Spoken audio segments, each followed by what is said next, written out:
안녕하세요. 여행과 인문학 이제 4주차 수업이 되었습니다. 이번에는 지난 시간까지는 이제 미국이란 나라 배웠습니다. 1차 세계대전까지 배웠고요. 이제는 해밍웨이를 만날 시간이 됐습니다. 이제 작가 해밍웨이, 미국의 작가 해밍웨이를 찾아서 지금부터 여행을 떠나보시겠습니다. 네, 지금 보시는 사진은 해밍웨이의 여권 사진입니다.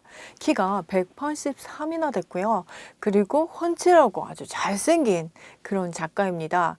그런데 해밍웨이를 우리는 미국 출신, 미국 작가라고 하기에는 조금, 미국에서 그렇게 오래 살지 않았습니다. 20세 이후 성인이 돼서 다른 나라에 굉장히 오래도록 살았고요. 그래서 해밍웨이를 국제적인 작가다 이렇게 말할 수 있어요. 그 실제로 해밍웨이 작품 중에 미국을 배경으로 한 거는 하나밖에 없어요. 나머지는 다 다른 나라 이야기들이에요. 그래서 미국 작가라고 말하긴 좀 그렇지만 어쨌든 미국 출신이니까 이제부터 미국 작가라고 이야기는 하긴 해야 될 것 같습니다. 신문기자 출신이고요. 전쟁에 참전했습니다. 아까 1차 세계대전 참전했습니다. 구급차 운전병으로 참전했고요. 또 각종 특파원, 종군 기자로 2차 세계대전 그리고 전국의 전쟁들을 찾아다니면서 기사를 썼던 그런 작가이기도 합니다. 가장 오래 살았던 곳은 쿠바입니다. 노인과 바다 할 때 쿠바 그 중에서도 노인과 바다의 배경이 되었던 코이마를 가보도록 할게요. 그리고 해밍웨이가 좋아했던 나라, 이런 나라들을 오늘 살펴볼게요. 해밍웨이는 매우 국제적이었다. 제가 그렇게 말했는데요. 노인과 바다 이 책으로 노벨 문학상을 타게 되는데 그때 국적은 명의 쿠바인상으로 받게 됩니다. 그래서 정말 국제적인 그런 인물인 거 맞죠? 그 다음에 해밍웨이의 작품에 굉장히 영감을 받은 예술가들 많습니다. 그 중에서도 우리나라는 조용필이 있습니다. 킬리만자로의 표범, 킬리만자로의 눈이라는 작품을 보고 만든 노래가 되겠습니다. 해밍웨이의 작품들은 영화로도 굉장히 많이 보여졌는데요. 태양은 다시 떠오른다. 이 작품 있고요. 그 다음에 무기여 잘 있거라. 그 다음에 누구를 위하여 종을 울리나 같은 작품들이 있습니다. 그리고 노인과 바다도 있고요. 이런 작품들 다 영화로 만들어지기도 했습니다. 우리나라의 해밍웨이는 언제부터 알려졌을까요? 바로 해밍웨이가 지금 잘생기고 덩치도 되게 좋은데 싸움을 엄청 좋아합니다. 그래서 우리나라의 작가랑 어떤 평론가, 시인이자 평론가인 맥스 이스트먼과 한 배우가 해밍웨이를 놀려서 싸움이 됐습니다. 이게 동아일보 기사에 우리나라에 알려졌는데요. 해밍웨이 도대체 뭐 때문에 싸운 걸까요? 평론가인 맥스 이스트먼과 배우가 뭐라 했냐면 해밍웨이 너 가슴털 그거 가짜지. 정말 말도 안 되는데 이걸로 싸웠습니다. 그리고 이게 신문기사에 났고요. 그 다음에 그 뒤에 또 자기의 작품들이 영화로 많이 알려졌는데 감독이 내 의도를 잘 파악 못하고 제대로 못 만든 것 같아. 그래서 감독과 시사회에서 두제비를 하다가 이것도 신문기사로 났습니다. 그러나 여러분들이 더 먼저 해밍웨이를 만났을지도 모르겠어요. 언제? 성문 종합영어에 해밍웨이 문장들이 굉장히 많이 있습니다. 왜냐하면 수식어가 별로 없고 단문으로 딱딱 공부하기 딱 좋게 만들어 놓은 문장들이 많기 때문에 해밍웨이를 영어 공부하면서 어떤 작품으로 나 원서로 공부할래? 해밍웨이 작품 강추입니다. 제일 공부하기 편한 작품이 해밍웨이 작품일 거예요. 해밍웨이의 작품들 많이 있지만 그 중에서 제 대표 작품이라고 하면 이 노인과 바다, 노벨상으로 받은 것이 바로 노인과 바다인데요. 이 노벨위원회에서는 상을 줄 때 한 작가의 한 작품만 보고 상을 주지 않습니다. 아니 그러면 어떻게 줍니까? 그 작가의 여러 작품들을 살펴보고 이거 진짜 괜찮다 하는 거에 상을 주는데요. 이 노인과 바다는 다른 작품 보지 않고 이 한 작품만 보고서는 선정해서 노벨 문학상을 받은 최초의 상이기도 합니다. 그리고 노벨상만 받냐? 아니죠. 필리처상도 받고 각종 상들을 많이 받습니다. 그 중에서 이 필리처상 여러분 알아두시면 좋을 것 같은데요. 이거는 필리처라는 사람이 만든 거예요. 이 사람은 언론 기자, 신문왕이라고 불리고 있는 사람이라서 이 필리처상을 받았다 하면 주로 기사나 아니면 뉴스 사진, 보도 사진 이런 사진전 같은 거 보셨을 거예요. 그리고 기타 등등의 바로 미국 문학 분야가 있는데 이 상을 받게 됩니다. 우리나라에서도 이 필리처상을 받으신 분이 2020년에 김경훈이라는 기자가 일본의 노인 럭비팀 사진으로 수상하기도 했습니다. 네, 이제 해밍웨이 하면 로스트 제너레이션 작가다 이런 말 여러분들이 꼭 기억하시고 계셔야 되는데요. 로스트 제너레이션 도대체 무슨 뜻이고 뭐냐? 이 말은 처음에 해밍웨이가 한 게 아니에요. 해밍웨이가 파리에 있을 때 굉장히 가난했거든요. 맨날 거짓말하고 부인한테는 나 점심 약속 있어 이렇게 하고 나가서 룩상부르 공원에 가서 벤치에 앉아 있다가 아니면 그림을 보거나 이렇게 했는데요. 룩상부르 공원으로 가는 길에는 식당이 없어서 음식 냄새를 맡을 수도 없어서 너무 좋다라는 회고록이 있을 정도로 정말 가난했거든요. 그때 도와준 사람이 아까 얘기한 피츠제럴도 있었고요. 그 다음에 거트루드 스타인 여사가 있습니다. 거트루드 스타인 여사는 해밍웨이에게 너 니네 집에서 가까우니까 넌 아무 때고 여기에 오후에 들려서 쉬었다 가도 돼 라고 해서 너무 배가 고파서 그 집에 들려서 거기에는 항상 먹을 것들이 많고 많은 예술인들이 많이 왔기 때문에 자주 들려서 거트루드 스타인의 총애를 받으면서 작가로 성공하게 된 분이 해밍웨이인데요. 이 거트루드 스타인 여사가 자동차 수리를 맡기러 갔다가 부품이 없어서 수리가 안 된다 이런 이야기를 듣고서는 우리는 모두 잃어버린 세대다. 이렇게 이야기한 로스트 제너레이션 이 단어가 이제 해밍웨이가 작품에 쓰게 된 거죠. 그러면서 거트루드 스타인 여사는 이 전쟁에 참가했다가 돌아온 우리 젊은 세대들 모두가 잃어버린 세대다. 이렇게 이야기했습니다. 해밍웨이는 1차 세계대전에 참전해서 구급차 운전병으로 참전했고요. 옆에서 폭탄이 터지는 바람에 정말 중상을 입습니다. 이게 포탄 파편만 237개가 나왔다고 하니까 엄청나게 파편을 많이 맞은 거고요. 이탈리아로 옮겨져서 바로 이제 거기서 병원에서 여러 가지 하면서 몸을 추스리고 미국으로 돌아왔다가 그리고 특파원으로 이제 파리로 간 경우거든요. 우리는 제가 1차 세계대전에 무기들 비교하고 사람들 얼마가 죽었어 이렇게 얘기했지만 참전했다가 돌아온 사람들, 이 사람들 어떻게 됐을까요? 저는 지금 이 트라우마 치료하지도 않고 그냥 파티 즐기면서 전쟁에 승리했다고 날마다 축제하는 이런 일들이 지금 미국과 유럽에서 벌어진 거죠. 이게 아까 이야기한 미국의 재즈 에이지가 되는데요. 파리에서도 마찬가지예요. 영화 여러분들 혹시 미드나잇 인 파리라는 영화 보셨나요? 그 영화에서 보면 주인공이 1920년대에 파리로 돌아가서 해밍웨이도 만나고 피츠제럴드도 만나고 거트루드 스타인도 만납니다. 날마다 파티하면서 이렇게 만나는 것들을 영화에서 보실 수 있는데요. 해밍웨이는 이때의 파리 생활 를 언급하지 않습니다. 죽기 직전까지.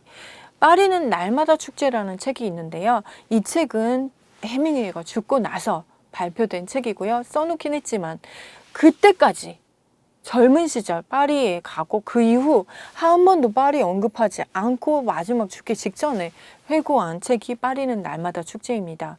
왜 그랬을까요? 물론 정말 가난하고 힘들었겠죠. 그러나 그것보다는 해밍웨이가 힘들었던 거는 정말 많은 사람들이 파리 목숨보다 중요하지 않게 이유도 없이 죽어나가는 이 전쟁터를 본 거예요. 이거 정말 많이 힘들었을 것 같아요. 그래서 해밍웨이는 날마다 술을 마셨어요. 그래서 미드나잇 인 파리도 보면 해밍웨이가 술 마시고 있는 장면만 나옵니다. 위스키를 매일 하루에 한 병씩 마셨다고 하니까.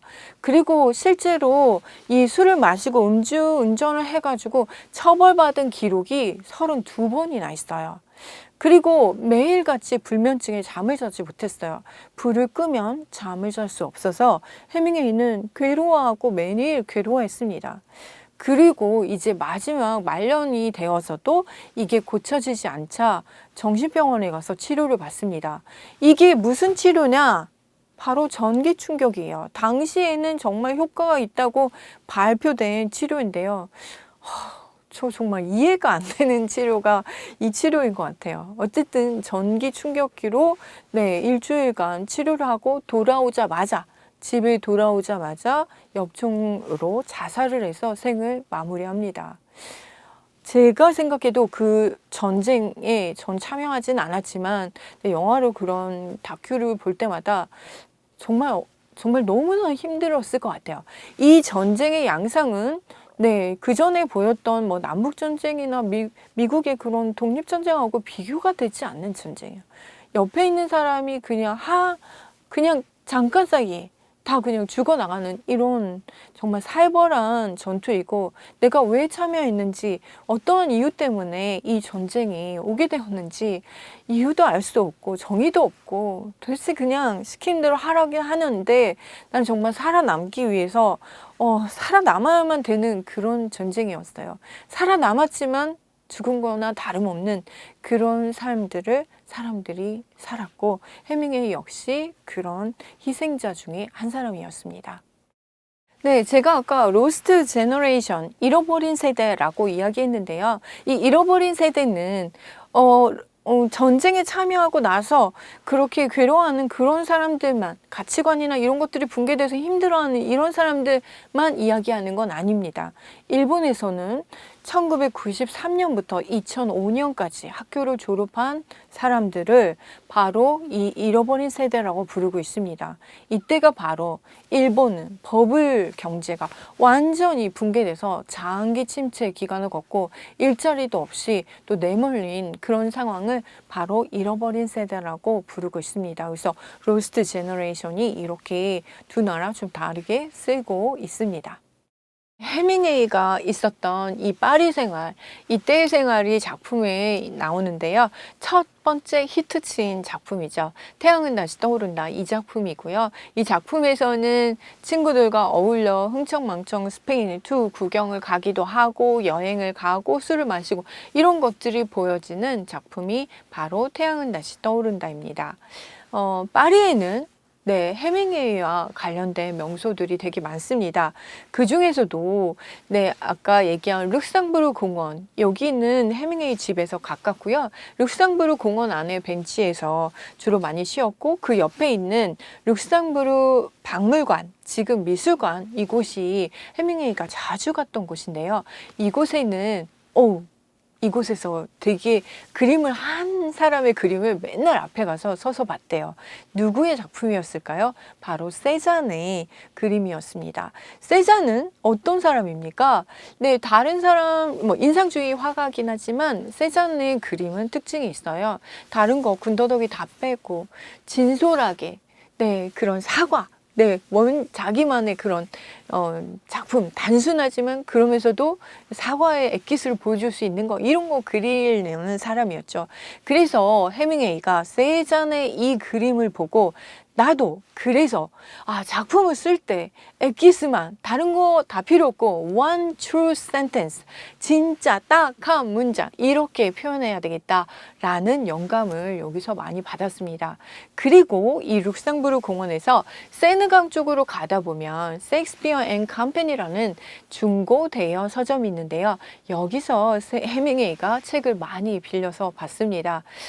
조금 있다가 그림이 나오면 좀 같이 보도록 하겠습니다. 해밍웨이가 이렇게 다른 나라들을 떠돌았던 이유 중에 하나라고 하면 저 어머니와 안 맞았어요. 어머니와 너무너무 안 맞습니다. 아까 태양은 다시 떠오른다, 이 작품 발표했을 때 어머니가 내 아들이지만 죽어버렸으면 좋겠다, 이런 이야기까지 했고요. 사실 옆에 지금 사진을 보시면 이거 여자애 아니에요? 라고 할 텐데요. 바로 해밍웨이입니다. 어머니는 해밍웨이가 꽤 초등학교 다닐 때까지 여장을 시켰어요. 그래서 굉장히 성 정체성이 힘들어했던 그런 어렸을 때 굉장히 부끄러워했고 수치심을 느꼈다 이런 이야기를 많이 하고요. 대신 해밍웨이는 아버지와는 굉장히 좋은 관계였어요. 아버지가 캠핑하고 낚시하고 이런 것들을 많이 알려줘서 아빠와 굉장히 좋았는데 어머니와는 사이가 무척 안 좋아서 그래서 미국으로 돌아가기 싫어서 다른 나라를 좀 전전하기도 했어요. 해밍웨이가 그리는 남성상은 어떤 스타일이었냐면 해밍웨이 운동 굉장히 좋아했어요. 복싱 선수 출신이었고요. 파리에 있을 때 돈이 없어. 돈이 없는데 알바를 해야 돼. 어떤 알바를 할 수 있을까요? 복싱 선수였기 때문에 뭐를 했냐면 스파링 파트너. 요거 알바했습니다. 그래서 맞아주는 거 이런 걸로 알바를 할 정도로 굉장히 남성적이고 운동 좋아하고 뭐 사냥하고 낚시하고 이런 거 굉장히 좋아해서 사건 사고도 굉장히 많았습니다. 그래서 남성상은 작품 속에서 그렇게 남자다운 남자로 나오고요. 여자는 또 굉장히 순종적인 여자로 이렇게 나오기 때문에 네, 많은 비난을 좀 받기도 했습니다. 그러면 정말로 해밍웨이가 그렇게 진짜 운동을 좋아했습니까? 네. 영화 미드나잇 인 파리스 이 작품을 보시면 거기서도 네, 권투할래 뭐 이런 이야기를 굉장히 많이 합니다. 그리고 실제로 이렇게 좋아하다 보니까 많이 다치겠죠.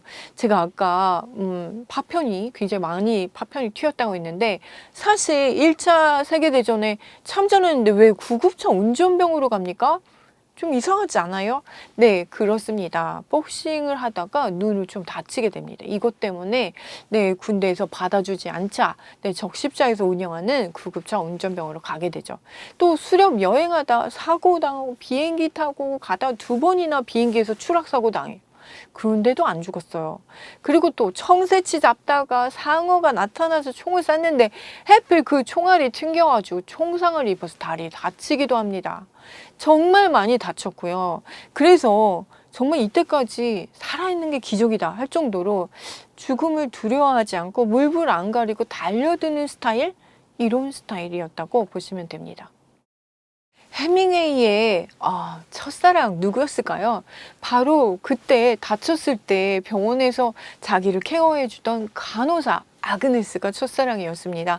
그래서 이 간호사를 모델로 해서 작품을 쓴 게 무기여 잘 있거라라는 작품입니다. 또 아그네스한테 뭐 청혼도 하고 했지만 네, 바로 거절당하고 아그네스는 딴 남자랑 네, 결혼했습니다. 그래서 해밍웨이는 아그네스 굉장히 연상이에요. 17살이고요. 첫 번째 부인을 만나는데요. 첫 번째 부인이 8살 연상이에요. 이렇게 좀 그래서 연상의 여자들과 많이 만나고 또 돈 많은 여자들과 많이 만나서 사실 해밍웨이가 이것 때문에 비난을 굉장히 많이 받습니다. 그리고 결혼을 자그마치 4번이나 했기 때문에 이것도 스캔들도 엄청 많이 나기도 했습니다. 네, 첫 번째 부인과 이제 파리 생활을 한 것이 첫 번째 부인이고요. 그런데 이 첫 번째 부인인 헤들리와 사이 좋았었는데 아들도 낳고 너무 좋았는데요. 굉장히 중요한 사건을 하나 헤들리가 네, 터트립니다. 해밍웨이가 그동안 써왔던 모든 원고를 가방에다 넣은 걸 헤들리가 들고 해밍웨이를 찾으러 가다가 가방을 분실합니다.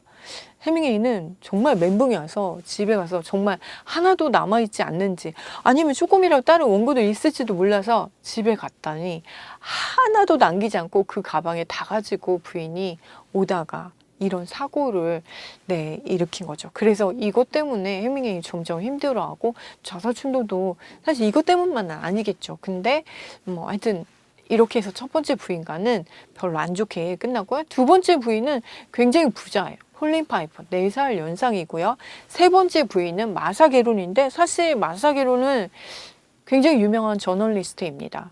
그리고 둘이 이제 취재를 가서 중국도 가서 장제스 부부를 같이 만나서 이렇게 사진도 찍기도 합니다. 네 번째 부인이 메리 웰스인데요.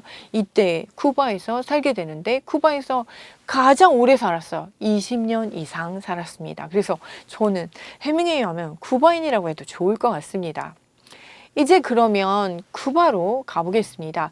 쿠바의 집에서는 고양이를 굉장히 많이 좋아해서 엄청 많이 키웠어요. 그래서 이 고양이들 중에서는 다지층 고양이가 많았다고 합니다. 고양이 다리가 발꼬락이라고 해야 되나? 네, 발꼬락이라고 해야 되나? 여기 좀 많이 있는 특이한 고양이가 있었는데 이 다지층 고양이를 그래서 해밍웨이 고양이라고 이렇게 이름 붙이기도 합니다. 해밍웨이는 사람들과 굉장히 많이 싸웠어요. 굉장히 다혈질이고 성격이 불같아서 참지를 못하는 성격이었는데요. 쿠바에서는 정말 잘 지냈어요. 그리고 이곳에 집을 지었는데 핑카 히비아라고 집을 짓고요. 이름은 전망 좋은 집이라는 뜻입니다. 지금 그림의 화면에 보시는 집이 바로 해밍웨이의 집입니다. 네, 해밍웨이가 가장 오래 살았고 노인과 바다를 쓴 쿠바로 가보겠습니다. 해밍웨이는 왜 쿠바를 선택했을까요? 네, 해밍웨이가 제일 사랑한 나라라서 이제 나중에 제일 사랑했겠지만 그 전까지 제일 사랑한 곳은 스페인입니다. 그런데 스페인은 전쟁통에 다른 나라들도 전쟁 많이 하고 했었지만 스페인은 세계대전 참전도 안 했어요. 그런데 스페인은 무슨 일이 있었냐면 내전이 있었어요. 그래서 이런 것 때문에 미국인들 막 이제 특히 막 이렇게 기사를 쓰고 이렇게 하는 해밍웨이를 내쫓게 되고요.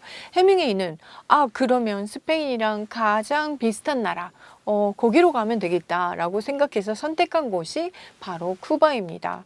바로 스페인의 식민지고요. 도로 곳곳에는 아직도 스페인의 그런 건물이나 이런 것들이 그대로 남아 있습니다. 쿠바를 여행하는 대부분의 사람들은 바로 해밍웨이를 보러 가는 그런 여행을 많이 합니다. 해밍웨이가 묵었던 호텔, 암보스 문도스 호텔, 여기에 그 중에서도 511호실 지금도 비어 있고 해밍웨이를 위해서 전시들이 좀 되어 있는 방인데요. 이곳에서 7년 동안 묵었고요. 이곳은 사람들이 해밍웨이가 묵었던 호텔이니까 여기서 쿠바에 가면 이 호텔에서 자겠다 이런 곳입니다. 그리고 또 해밍웨이 술 되게 좋아한다고 했죠. 그래서 술집이 두 군데가 유명한 데가 있습니다. 한 군데, 첫 번째는 엘 플로리디타라는 곳이고요. 두 번째는 라 보데기타라는 곳인데요. 해밍웨이는 항상 이런 말 했어요. 내 모히또는 라 보데기타에 있고 내 다이키리는 엘 플로리디타에 있다 라고 하면서 양쪽에서 맨날 술을 먹었고요. 지금도 사람들이 줄을 서 있습니다. 해밍웨이가 마셨던 그 술 나도 한번 한 모금 주세요 라고 이렇게 다 줄 서서 해밍웨이 술을 맛보고 있는데요. 그 중에서도 모히또 여러분 한 잔, 오늘 밤에 한번 한 잔 드셔보세요. 정말 시원하고 맛있을 겁니다. 쿠바 사람들은 해밍웨이를 파파라고 불렀어요. 그만큼 존경했고 좋아했고 해밍웨이 이 별명 굉장히 좋아했습니다. 그리고 해밍웨이가 낚시를 굉장히 좋아했는데요. 부자 친구들을 데려다가 낚시를 했어요. 그래서 이게 기초가 돼서 해밍웨이 낚시데이가 매년 열립니다. 그리고 이 해밍웨이 낚시데이에서 카스트로도 참여를 했고요. 그리고 이겼어요. 그래서 같이 해밍웨이랑 찍은 사진이 있는데 이것이 바로 쿠바에 있는 레스토랑에 이런데 그냥 기념사진 같은 걸로 같이 많이 나와 있는 사진 중에 하나입니다. 이번에는 쿠바 아바나의 멋진 사진들을 감상해 보시겠습니다. 아바나에서 가장 가까운 해변은 산타마리아 해변인데요. 여기는 산타마리아 해변은 아니고요. 근처에 이런 길들을 제가 찍은 것이고요. 그리고 옆에는 코이마르예요. 이 노인과 바다의 배경이 됐던 그런 곳인데 아주 작은 어촌마을. 근데 바다에 좋은 쓰레기가 너무 많아서 깜짝 놀랐어. 진짜 너무 많아요. 그리고 쿠바 사람들이 많이 가는 곳인데요. 이곳은 꼭 들리죠. 쿠바 혁명 광장이에요. 그리고 호세 마르티 기념관. 요거는 사진으로 여러분들이 많이 오시면 다 여기 와서 사진을 찍는 곳이기도 합니다. 네, 쿠바의 건물들 사진을 보면요. 색깔이 너무너무 예뻐요. 태양의 나라라서 그런지 모르지만 색감들이 너무 예쁘게 보여집니다. 그리고 또 하나 눈에 띄는 게 있는데요. 바로 올드카예요. 올드카의 색깔은 정말 말할 수 없이 화려합니다. 도대체 이 차들은 언제 미국에서 들어와서 아직까지 저렇게 굴러다니고 있는지 신기합니다. 쿠바 혁명이 일어나고 미국과 수교를 단절하고 미국차 수입 금지했습니다. 그런데 그때 이미 들어와 있었던 오래된 1940년대에 쓰던 생산된 차들을 지금도 수리해서 예쁘게 색깔 칠해서 관광차로 굉장히 많이 하고 있고요. 지금은 현재는 우리나라 차들도 굉장히 많이 들어가 있어요. 현대차도 종종 볼 수가 있습니다. 어쨌든 택시나 건물이나 주변 곳곳이 색깔이 거의 정말 화려한 것을 느낄 수 있습니다. 네, 해밍웨이가 제일 사랑했던 나라는 스페인이라고 했는데요. 그 중에서도 투 경기를 굉장히 좋아했어요. 그리고 스페인의 산페르멘 축제, 이게 매년 열리는데 여기에 해밍웨이가 매년 가서 정말 응원을 엄청 많이 하고 사진도 많이 찍었어요. 그리고 이 산페르멘 축제를 전 세계에 많이 알렸습니다. 그래서 작품에도 많이 나오고요. 그런데 이거 우리 영화에서 혹시 보셨나요? 톰 크루즈 나오는 나이트 앤 데이라는 영화인데요. 갑자기 소떼들이 막 몰려다는 거예요. 사람들은 막 도망다니고, 그런데 사람들의 옷 입은 걸 보니까, 드레스 코드를 보니까 다 흰 바지에 흰 셔츠에 여기 이제 빨강 손수건을 묶고 소들이 몰려오면 막 도망가는. 네, 이게 바로 엘 엔시에로라는 그런 페스티벌입니다.